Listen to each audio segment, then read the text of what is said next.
আসসালামু আলাইকুম গাইস, আশা করছি আপনারা সকলে ভালো আছেন। তো আমি আবারও চলে আসলাম আমাদের গল্প নাটক নিয়ে ৪৪ পর্বতে কেমন কি হয়েছে সেই রিভিউ নিয়ে এবং ৪৫-এ কেমন কি ঘটনা ঘটে যাচ্ছে সেই বিষয় নিয়ে আজকে কথা বলবো। তো তার আগে আমার একটা রিকোয়েস্ট, আপনারা আরেক রিশাদ ইউটিউব চ্যানেলটি অবশ্যই সাবস্ক্রাইব করে দিবেন।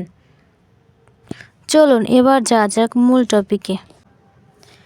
আপনারা দেখেছেন ৪৩ পর্ব থেকে ৪৪ পর্ব পর্যন্ত সামিরের বাবা খুব অসুস্থ হয়ে পড়েছিল।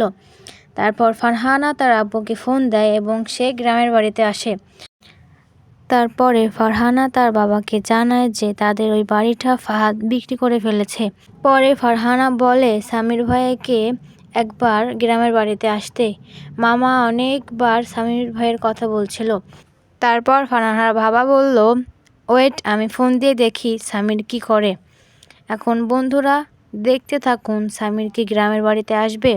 তারপর বন্ধুরা আপনারা দেখতে পারবেন এই ৪৫ নম্বর পর্বটি সামনের সপ্তাহ বুধবার এবং বৃহস্পতিবার এবং সিনেমাওয়ালা ইউটিউব চ্যানেলে। বন্ধুরা নাটকটা কেমন হচ্ছে আপনারা অবশ্যই কমেন্ট বক্সে জানাবেন এবং যারা এখনও এই নাটকটি দেখেননি তারা প্রথম পর্ব থেকে এই শেষ পর্যন্ত দেখতে থাকবেন। নাটকটা অনেক ভালো এবং অনেক জমজমাট পাচ্ছে। আপনারা কষ্ট করে আমাদের এই আরেক রিশাদ ইউটিউব চ্যানেলটি অবশ্যই সাবস্ক্রাইব করে দিবেন, এটা আপনাদের কাছে আমার অনুরোধ। আগামী পর্বে দেখেছেন অনেক ভালো এবং জমজমাট হয়ে যাচ্ছে।